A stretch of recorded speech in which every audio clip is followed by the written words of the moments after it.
Hello, everyone. I'm so glad. I think more people will continue to join us. This is the last lunchbox of this semester. Hello, hello. I can take care of that, Julia, if you want, of like meeting people in. Okay, Introducing the perfect. event if you want to. Yes, that'd be great. Okay. Hello, good afternoon, everyone. Thank you for joining us for the final installment of the Lunchbox series. We wanted to start by giving the little background on the Lunchbox project. The Lunchbox was conceived by members of the IGB community and is an event series centered on food that consists of monthly seminars from U of I faculty, staff, and community members that are paired with special meals prepared by Brevier Cafe chefs. Since the IGB sits at the intersection of science and society, we sought to highlight the scientific connections within food's sentimental value, while also exploring how food influences our individual experiences. The Lunchbox seeks to create an inclusive community that encompasses people from different cultural backgrounds, and the Lunchbox is sponsored by the Office of the Vice Chancellor for Diversity, Equity, and Inclusion. As a little reminder, the meal vouchers can be used at any time beyond the seminar date. However, if you want the featured dish for this week, or noodle dish, you have to use it this week. At the conclusion of this seminar, we'll have a link to a short survey that will be posted in the chat, and your responses will help us improve the experience. And as a bonus, you will be automatically entered into a raffle for a chance to win a gift basket. Yay! So today we are highlighting two speakers. Our first speaker will be Joe Metz. Joe Metz has been the assistant meat lab manager at the University of Illinois since 2020. He completed his BS degree at Illinois, and Joe is an experienced butcher who works to create cuts of meat that work for his patrons and the business of butchery. Joe is originally from Gridley, Illinois. And then following Joe Metz will be Dr. David Chih. Born and raised in Bloomington, Indiana, Dr. Chih is a second generation Chinese American. He received a PhD in counseling psychology from Indiana University and completed a doctoral internship in psychology at the Michigan State University Counseling Center. For over 30 years, David had focused on issues of diversity and inclusion in higher education, with particular emphasis on Asian American and international student communities. Dr. Chih is the founding director of the UIUC Asian American Cultural Center, which opened in 2005. He has received the Outstanding Commitment in Education Award from the Illinois State Treasurer, UIUC Student Affairs Outstanding Staff Award, and UIUC Outstanding Asian American Faculty Staff Award. We're very excited for both of you. Thank you so much for coming. And after our speakers continue, one of our lunchbox creators, Katere, will have an interactive activity for us to take part in. I'm going to make Joe a co-host, and I will let you take it away. Okay, well, thank you, Julia. And I am really excited and honored really to be here because this is something that I am very passionate about, and really the reason why I'm in the meat industry, in the food business, really. So I guess just to provide a little background about me, and then I'll talk about why and kind of how I got into where I'm at today in the meat science lab here at the U of I. Yeah, I grew up in Gridley, Illinois, which is a really small town by Bloomington, Illinois, if you're familiar with that, about an hour north of here, and come from a farming community with farming grandparents and French-German roots, but home style dishes and cooking was a really important part of my childhood, I guess, and just our family in general. That was what we always gather around food, it seemed like. So I think that was really my interest in the food industry. I do like to cook. Got married this summer, and my wife and I really enjoy cooking together. That's and actually my dad taught my mom how to cook, and both of them are excellent cooks now. So it's just something that we've always I've had growing up, and been a really important part of my family life. And also part of my childhood was raising cattle, and really pigs and chickens. We had a hobby farm, not a full-time job, but I was involved in 4-H and did show livestock and raise livestock. And that was kind of what drove me. Animal agriculture, I guess, was something that I knew at a pretty young age that I wanted to be a part of, and just the agriculture community and food industry, really. And then throughout high school, I worked in a cow calf operation in my hometown, and kind of got a feel for raising livestock, and decided that I didn't really want to do that full time. I always had kind of an interest in the butcher shop. We had a butcher shop in our small town while I was growing up. It's no longer there, but I graduated high school and was kind of thinking food science was what I wanted to study. In college, I went to a local community college. And during that time, I started working for Slagle Family Meats. They're in Forest, Illinois, which is, again, about an hour north of here. And their primary business as a butcher shop was working with Chicago restaurants, really as primarily food service rather than maybe a retail butcher shop, which they did have, but that food service and working with the chefs in Chicago is really how their business started and expanded, and is still doing really well today.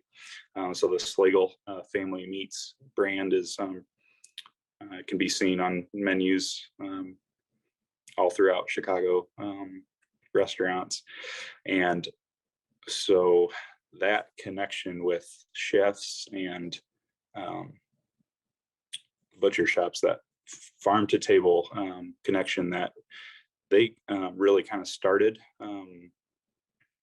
would have been about the 2010 range, where maybe that some of those connections weren't as popular or as common as they are now, and there's really a genuine curiosity from consumers and really chefs to make that connection. And so one of the interesting things about their shop is they are a whole animal butcher shop. So they're raising the livestock, harvesting the livestock, and then doing their best to utilize and sell that entire carcass. And so the meat industry, I think there's kind of a misconception out there of that butcher shops maybe just kind of sell the steaks and roasts, and some of those other bones or fat or skin gets maybe discarded or wasted. But really, my experience has not been that. Utilizing the whole carcass is absolutely beneficial to us as the distributors of that product, and to be able to find value in each piece or cut and sell that product to consumers is really what we're trying to do, and create value from each cut. And so here at the U of I Meat Science Lab, we're really doing that same thing, as we're trying to market and sell every cut and all that comes from the animal, whether it's the hide or bones or internal organs, or all fall meats. And so one of the ways that we can do that successfully is by having a diverse community. That's really a benefit to being in the Champaign, Urbana, and surrounding communities, is just the diversity of cultures. And as we are looking to to market different cuts, different cultures and ethnicities and backgrounds, all are kind of really looking for something different. And you can say that in kind of a general term, but different cultures, whether you're are always looking to cook or looking, it seems like, for different cuts. And so for us as a butcher shop, we really get to take advantage of that. And so one of our favorite, I think, things, and really why we enjoy doing what we do here, myself and my manager, Ben Peterson, whom I'm kind of doing my apprenticeship with, more or less, and then I'm doing a part-time master's degree here in the meat science lab under Dr. Anna Dilger, is we are looking to find different cuts.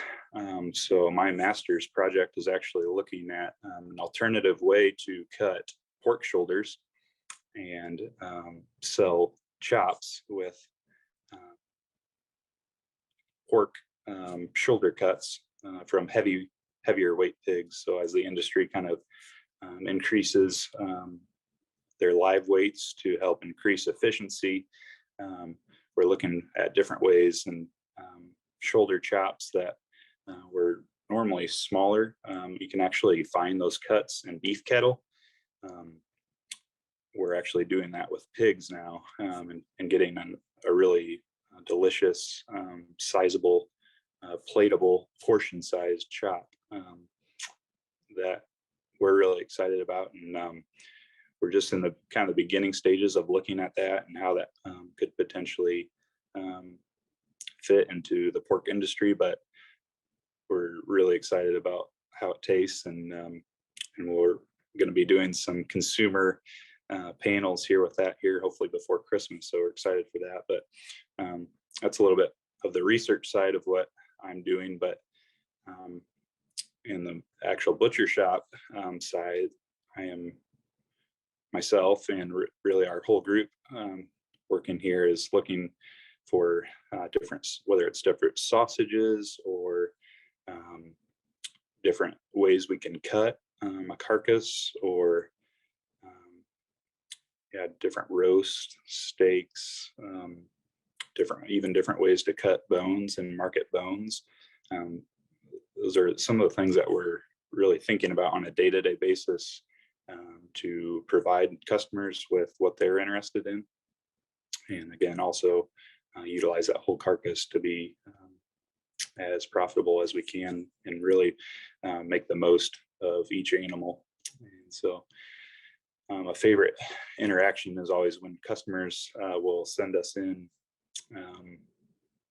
their recipes or pictures of what they made with some of our cuts. And so we're actually excited. We recently worked with Surface 51 here in Champaign, built us a website a year ago when we were shut down. Our retail shop was shut down, obviously, for in-person sales. So we were kind of looking for a way to looking for a way to market our products. And so we were able to build an e-commerce site with Surface 51, and that's been really beneficial for our business to keep selling and moving product. But we actually recently added, and we're working on, we haven't promoted it yet to the public, but we are looking at a recipe database more or less on our website that we're excited about as a place to have collaboration and really share different recipes and uses for each cut, especially some of those underutilized cuts are what we're really excited about. And because I think really anyone that loves food and knows butchery will tell you that there's no bad piece of meat or anything from a carcass. It's all just a matter of cooking it. And even good pieces of meat can become bad pieces of meat if they're not cooked well, and vice versa is very true. And I think that's one of the most beautiful things about butchery, is really finding different uses and different ways to market each and every cut. Some of the things that I know some of our customers have sent in culturally, a French dish. Some of you may be from French heritage, but a pork skin dish that looked really amazing. Slicing it thin and using it, I think, in a salad that looked really, really good. That was one of the ones that has come in recently. And actually, when I was working at Slagle's and working with some Mexican coworkers, they were sharing with me almost a pickled pork skin that was really, really tasty in a taco or a tostada. But yeah, those kind of interactions are what I really cherish, and they just make the job really fun to have those interactions and be able to try different cuts and different things that I maybe didn't grow up with or have ever tasted before, but are really amazing. So yeah, that's just a little bit of what we do here. We're a little bit about our butcher shop and really our meat science lab, kind of why we're here on campus. All of our animals will come from the U of I system, the U of I farms, the South farms. Pork is and has been and probably will continue to be the main protein that we work with here at the U of I. We do have beef and lamb and occasionally poultry. We don't harvest any poultry here, but working with those farms to create kind of that full circle system is what land grant universities have been doing for a very long time. And the U of I actually moves probably as much product as any university in the country in terms of just how many animals we are harvesting and selling. There's some of those other agriculture land grant universities that have butcher shops as well, but the U of I certainly moves and works with as much product. So that's a pretty cool experience for myself who worked here as an undergrad. So I came in with some butcher experience, but certainly have been able to expand my skills and just understanding of the carcass and food safety, retail sales, all those different things that it's a lot more than just cutting meat. And so I got the opportunity to stay on as a master's student and work in the assistant manager position. So I'm the only graduate student that works full-time at our meat sales room. And then I'm working on a little bit longer master's program that's technically part-time. So my peers are doing more full-time research and school. However, like just this morning, we were actually working through a large research fabrication. So yesterday we harvested some hogs for a swine genetics company, and we'll be looking at, and we are actually in the process of collecting data on the different muscles, and we'll break down the entire carcass and compare and run statistics on that data. And then later we'll go through and cook the loin chops and some ham chops, and we'll run some analysis on those and see just how different genetics lines will compare from a meat quality standpoint. So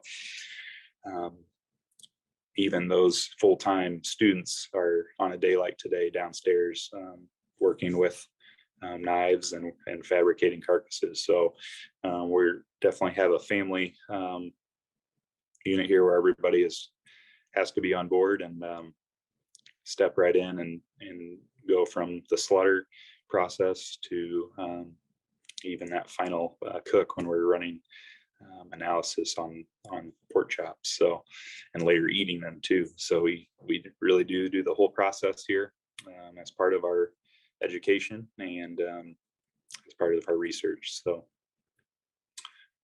yeah, with that, I can open it up for any questions, or if there's anyone who has more specific questions, I'm happy to do my best to answer. So thank you.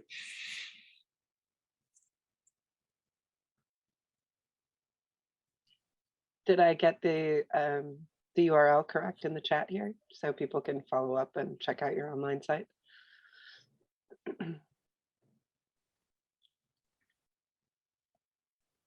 Yes, that is us. So yep, thank you for adding that. And we do have a lot of pork and beef and lamb to get through here before the holidays. So feel free, Thursdays and Fridays we are open for in-person, and that our website.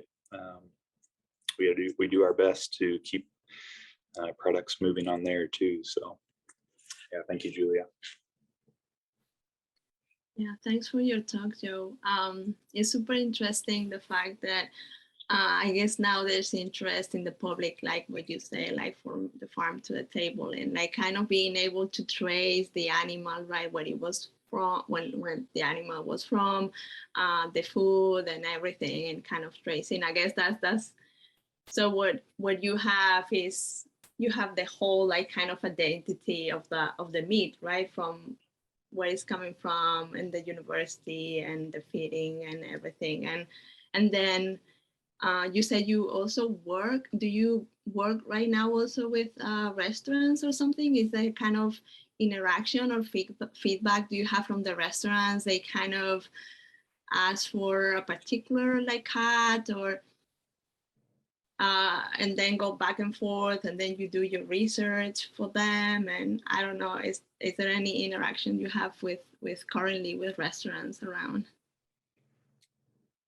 Yeah, so the U of I Meat Sales Room, we do have a select few, whether a couple catering businesses and a pizza shop, and a few. I know there have been some interactions in the past where we've actually been providing local restaurants with cuts of meat, or we do pizza sausage pretty consistently for a place in Indiana.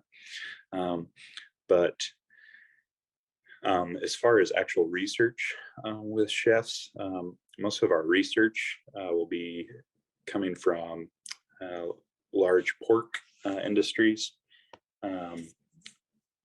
collaborations, or swine genetics companies, or so some of that larger research is definitely for bigger companies, or my specific research is coming and paid for by the National Pork Board, which is kind of just a conglomeration of pork producers.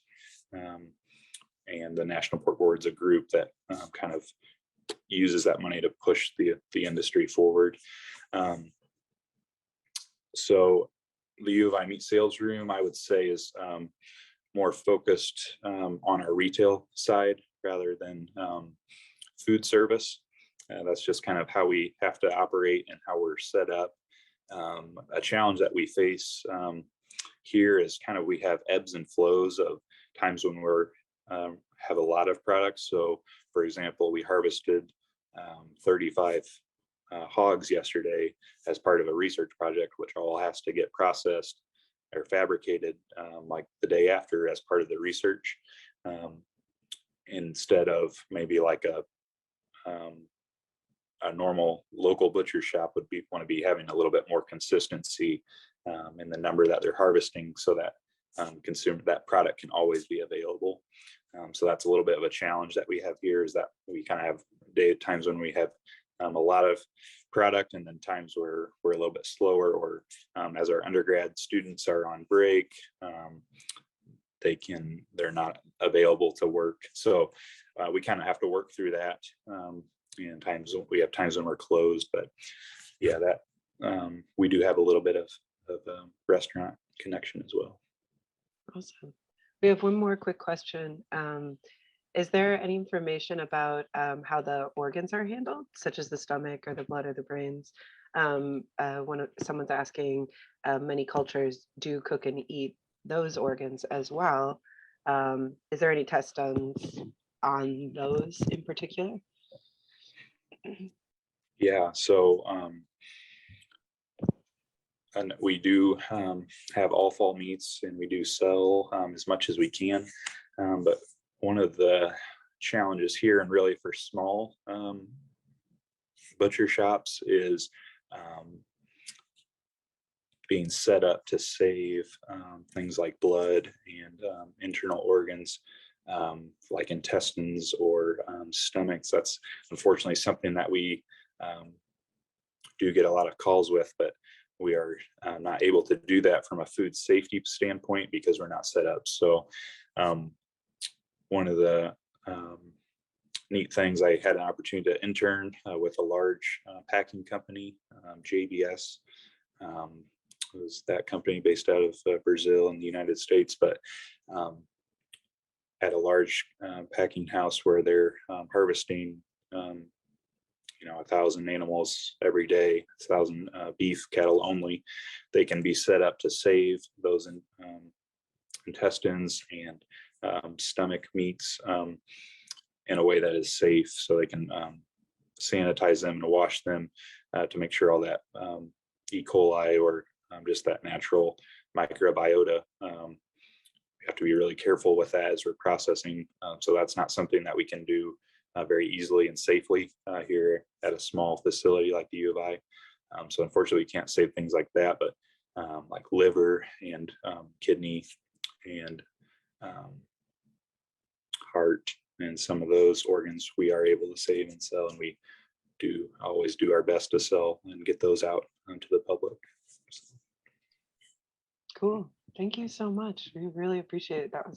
I learned so much about what you guys get to do. It's really cool to just get to know who's so close by us.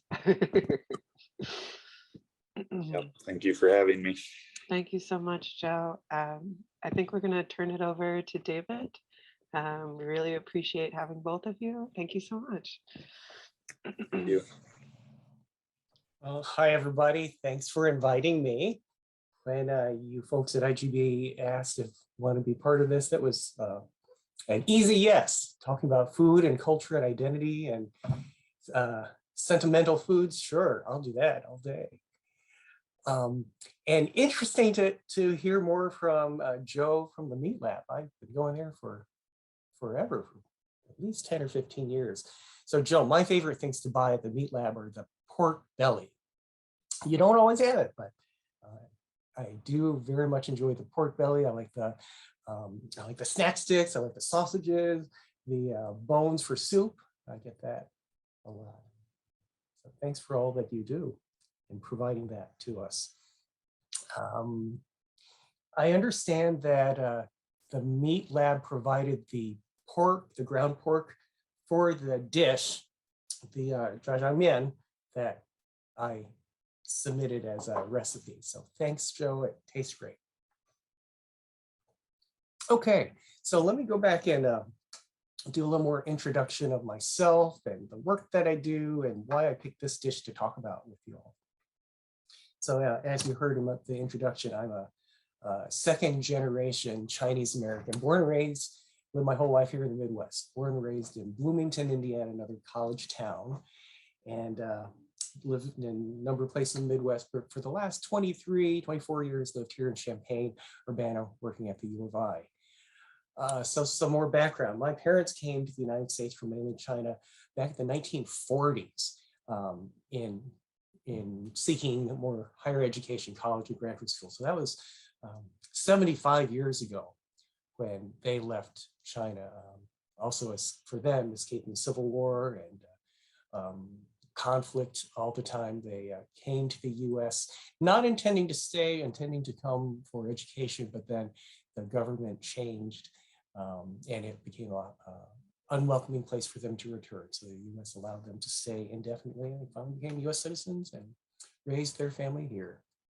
So I tell you that to also suggest that the traditions that I was taught growing up in Indiana were from parents who had left China many years before.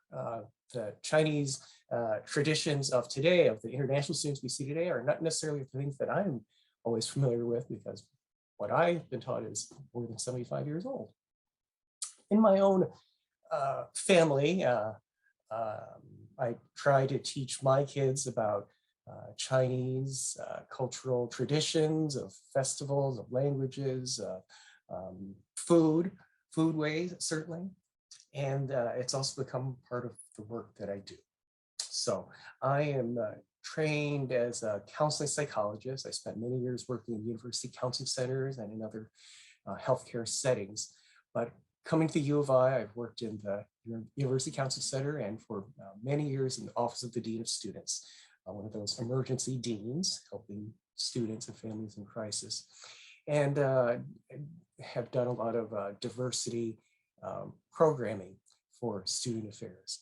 The last 17 years, I've been over here as the founding director of the Asian American Cultural Center. So let me tell you a little bit more about what our Asian American Cultural Center does. I hope that if you haven't been here already, that you find an excuse to come over and visit with us. We're a campus resource. It's a place to explore cultures and identity. We hope you'll come learn about yourself and about other people. Everyone is always welcome to come to any of our events and programs. We opened officially in 2005, so it's been 17 years already. We're a community center for the university, centered on campus life, especially around Asian American issues and Asian cultural issues. Yes, we aim to be a support for Asian American and for Asian international students, which is now almost 40% of our student body. More than 20,000 students are of Asian descent. But we also aim to help teach anyone from the campus, Asian or non-Asian, to learn more about Asian cultures and Asian American issues and contemporary issues of today and here in the United States and around the world. So we are a community center and we're a busy place. Everyone is welcome. We definitely do have many, many students who come, but we also have a fair number of faculty and staff and community members from Champaign-Urbana who stop into our public events. Every week we have many, many events going on. Let me mention a few to highlight. We have a weekly Tuesday lunchtime series where we have experts talk about contemporary issues. We call it Food for Thought. You can come have a complimentary lunch on us. We also have events almost every Wednesday evening, 5:30 to 7. That's more international in nature. Oftentimes we're talking about other cultures or sharing about American culture to international students. We have lots of special events as well. We have art showcases many times a year, including the Boneyard Arts Festival. We do cultural celebrations like Diwali or Mid-Autumn Festival or Lunar New Year, Holi or Eid. We also do leadership trainings for students in particular. We have more than 50 student organizations that affiliate with us each year, and we try to do monthly trainings with our student leaders on campus. As a community center, we're really busy, at least pre-COVID, let's put it that way. Pre-COVID, we typically host more than 750 events and meetings every year, and almost all of them are free and open to the public to share in. During COVID, we are doing things a little differently. We have limited hours, limited occupancy, so we can't wait to be more open than we are now. Well, we also encourage you, if you haven't already, join our weekly email. We send out a newsletter every week about all the things that we have going on, and you can always follow us on social media, Facebook, Instagram. You'll find us if you look for us. We welcome you to come. Let me talk more about Chinese tradition and the food.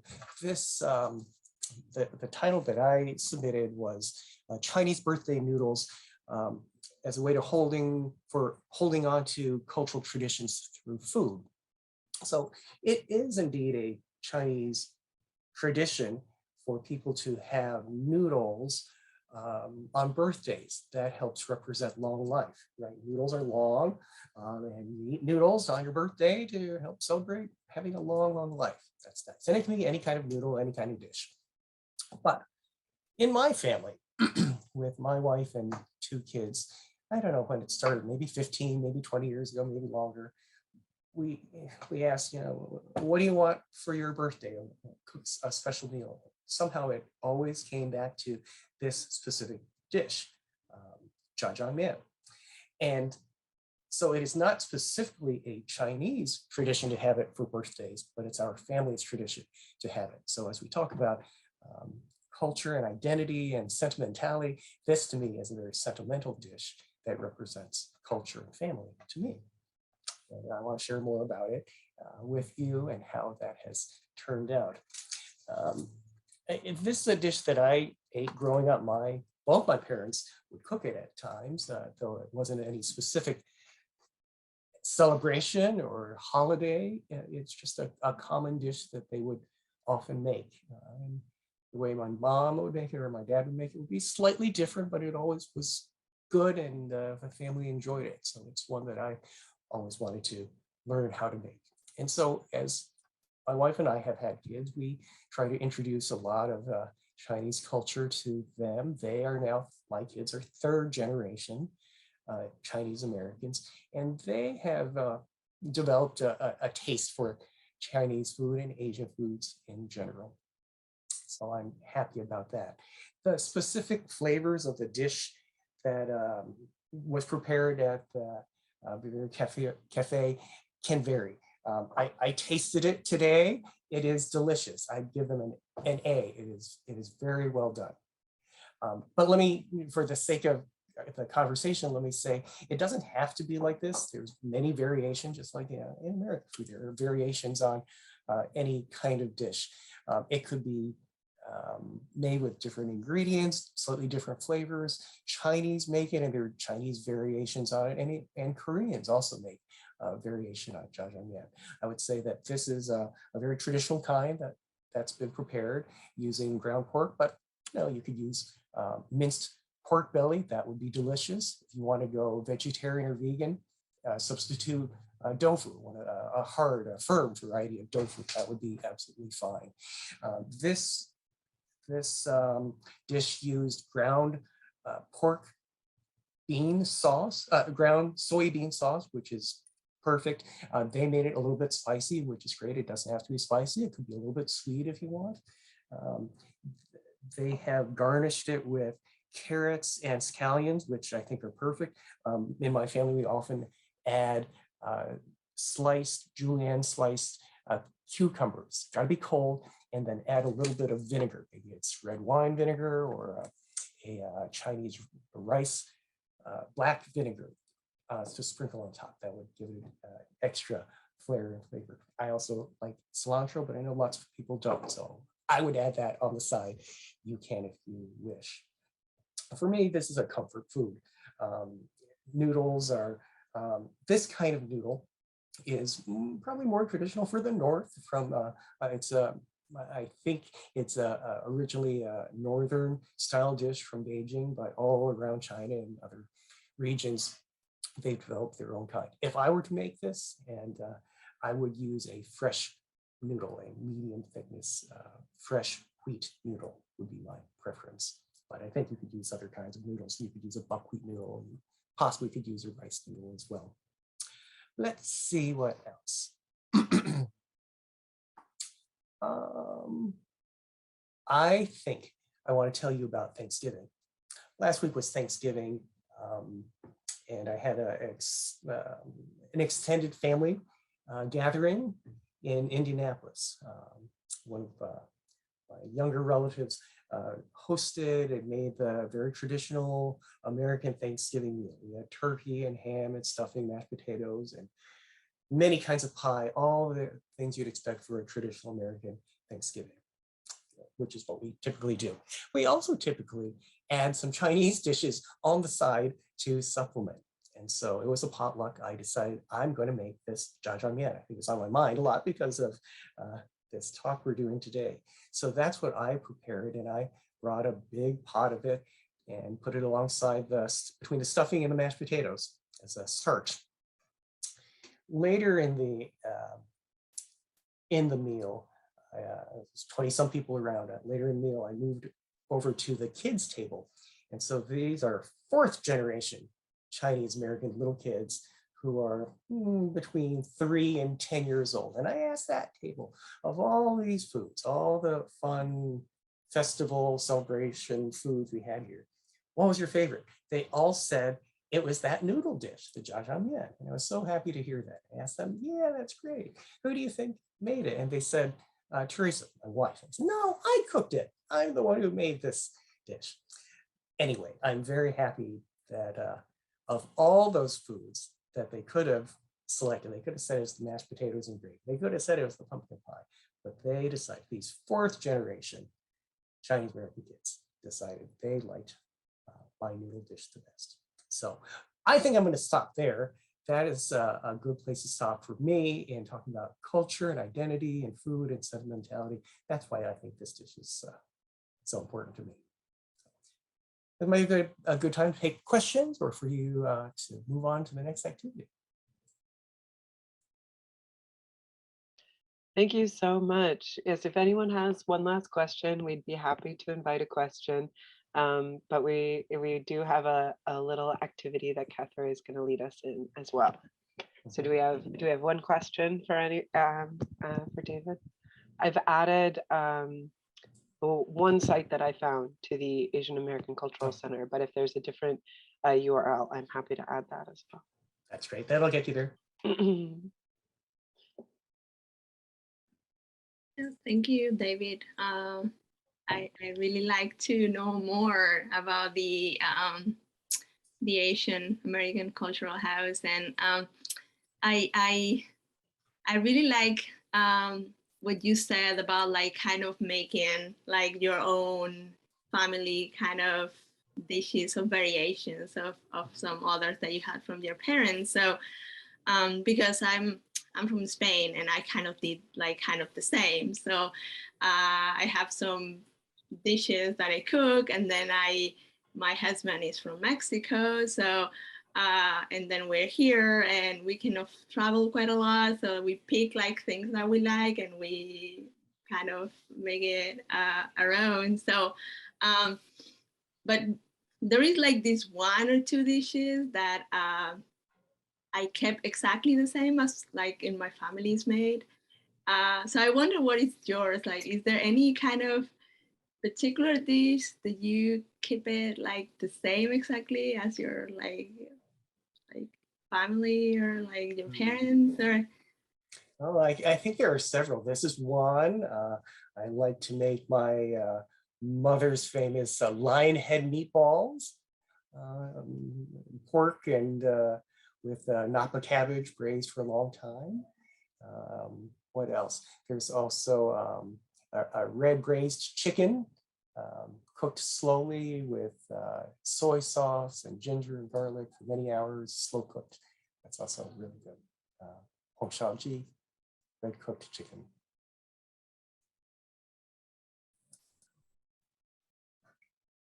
I had a question that's maybe opposite of you talking about culture, I guess, from, and maybe less your experience than your parents. What American dishes struck them as strange, I guess?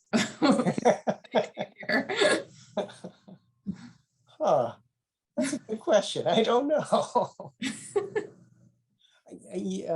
I think maybe not for my family, but more broadly for Chinese or for many Asians, they would think steak is very unusual. To have a big hunk of meat that you've got to cut with a knife at the table might be unusual. I think in traditional, most Asian cultures, the food is prepared in the kitchen, and including cutting it, slicing it so that it's ready to be eaten at the table. It might be seen as barbaric. You're using sharp knives at the table to hack at your meat. That's kind of weird. That might be an answer for you.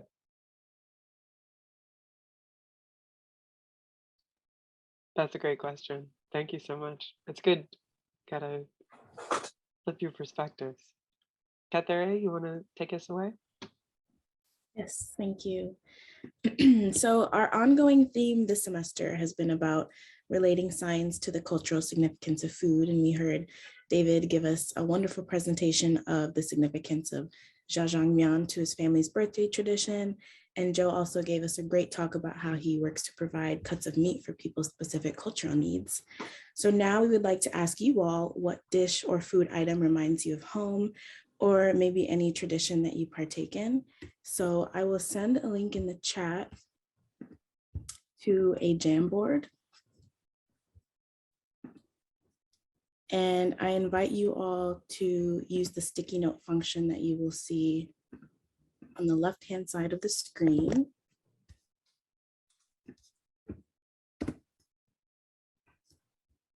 And you can type the name of your dish, add it to the board, and then please feel free to unmute and share a bit about the background of the dish or why it holds value for you.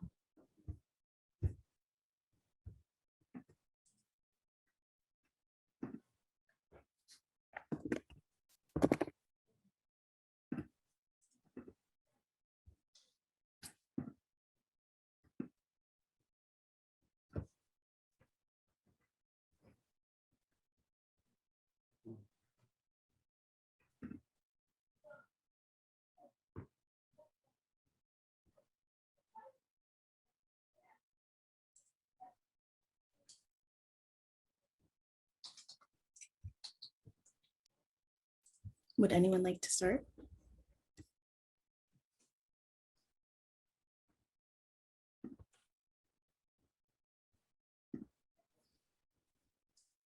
I can briefly speak. I filled out the card that says fresh bagels. So I grew up in Evanston, Illinois, but the town over from me, Skokie, Illinois, is a really big Jewish community, and there are two bagel shops there called New York Bagels and Bialys. So other than the city of New York, they are the best bagels I've ever had in Chicago. And they're like so chewy and warm and delicious and perfect. And I love them so much. And that always reminds me of home because we always get them whenever we're home and bring home like a huge bag of them. You buy them like by 2 dozen. And they're not a thing that you can just buy in the grocery store. I'm very serious about freshly baked bagels. I'm sure people feel very similarly about when you really know your starch, you know, like fresh noodles, fresh bread, it feels very important.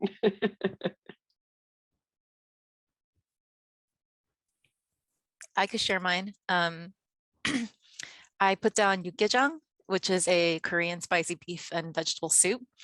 And I think in Korean culture, depending on which region you're from, they make it very differently. And so if you're from Seoul, which is a capital, it's very like just mostly broth with like beef and a lot of scallions or green onions. But where my mom and dad were from, they add a ton of vegetables like sprouts and fern, and I don't know, they just add a ton of stuff in there, radish, and it's very chunky. But I remember when I was younger, my parents were pretty poor, and so my family was pretty poor, so they would buy and it was back in Korea, so we didn't have a lot of money, and so they would buy a chunk of meat and it would have like very little meat and like a ton of fat.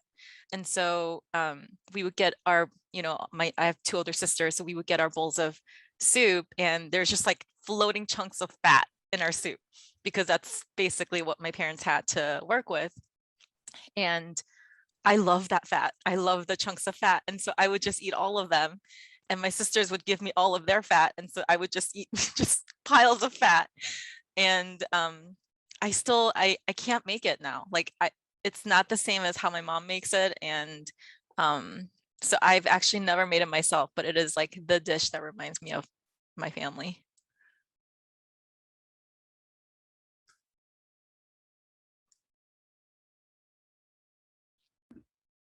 The one that I shared is close to the top on a green sticky note. It's called Pilau, and it is a traditional Kenyan rice dish. So in a lot of African countries, like they will have their own rice dish. And for Kenya, it's Pilau. So it's just rice. There's lots of garlic, onion, cloves, lots of seasonings, and then a choice of meat. So either like cubes of beef, or sometimes it's even made with chicken. So any like large family event, any holiday, that's usually a pretty easy dish to make because it's a crowd pleaser. It's rice, you can make a large pot of it. So whenever I smell those spices in the kitchen, if my mom is cooking, it just reminds me of any family holiday that we usually partake in.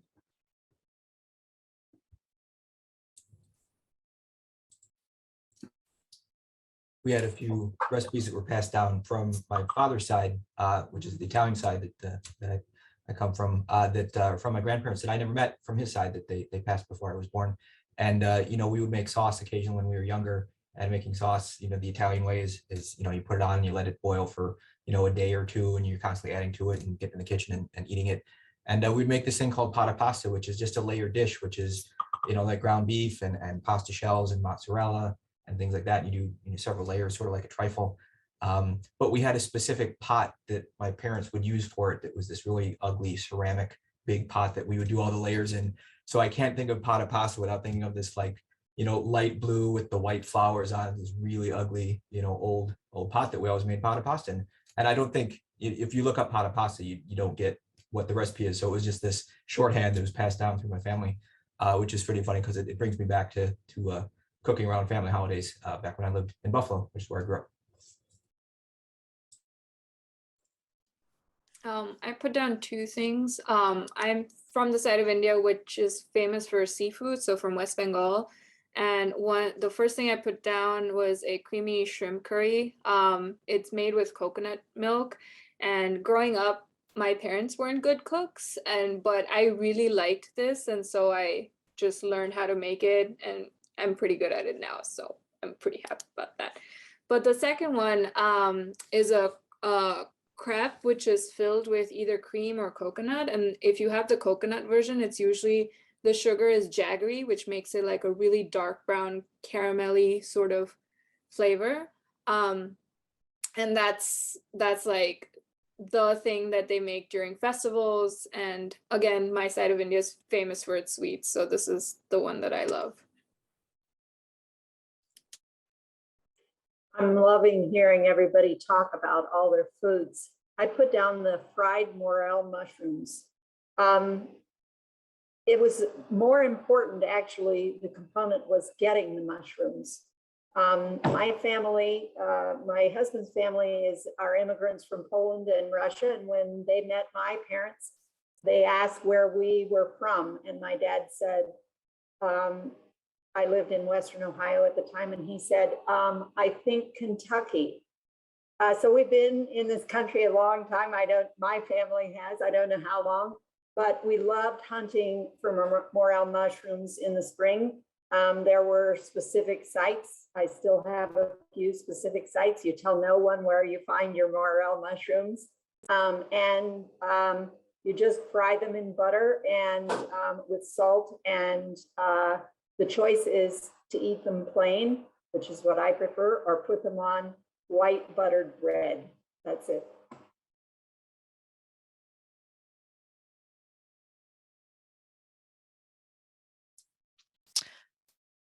Can you hear me? I'll go next. I put down the Pagacho, which is like a sweet egg bread, kind of like a challah. My dad's German, Polish his mother would always make this at holiday times, Christmas and Easter. And my mom wanted to learn the recipe. Well, my grandmother just would throw everything together, like make a whole 5-pound bag of flour and just whatever she had, egg whites or yolks. My mother worked in a bakery and couldn't stand this and was like, no, we need to measure this out. So she actually wrote down a recipe. We've been making it in my family every Christmas and Easter since I was a kid growing up. I'm now doing it with my children. And it's neat because we don't bake that much bread. And anytime we put anything in that's bread, my boys will go, that smells like Pagacho. That's amazing.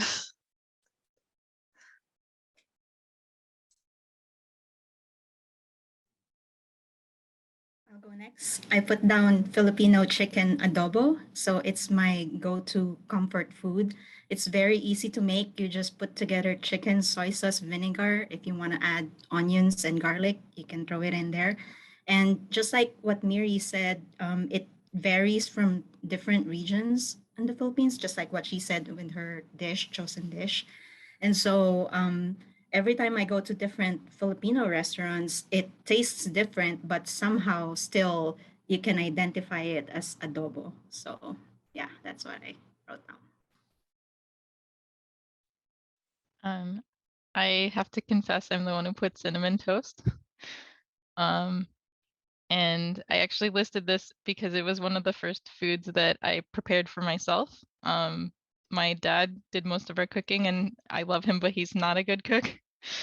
And my mom would make dishes for Jewish holidays, but that's not really what I think of for just everyday living at home.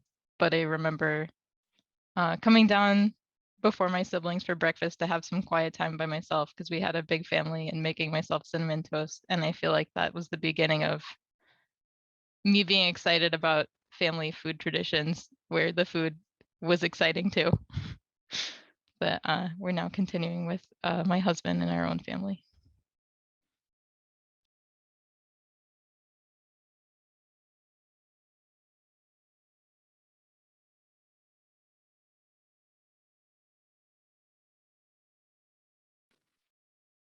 So I can, I'm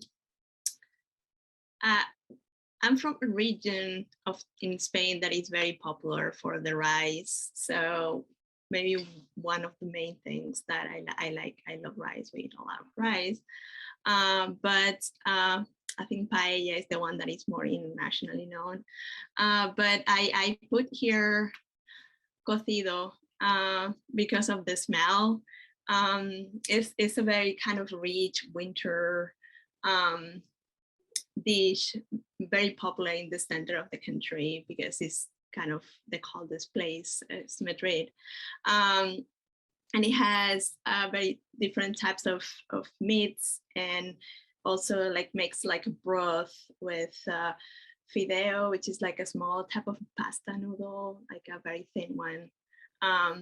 And it's like that smell. And then with that same broth, you can do like rice the next day. And that smell is really good. But I think when I was listening to Miri, I think it for me happened the opposite. When I tried to make it here, I think because I don't know much about meat cuts, maybe I should talk to you about this. I always get so much fat in my broth. and I'm not able to reproduce it, and it's just, but that like a smell always reminds me to home, but I'm not able to reproduce it. I was need to learn more about that.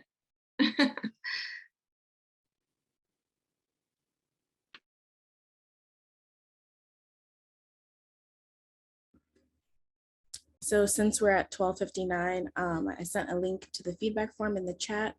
We'd appreciate it if you could all fill that out.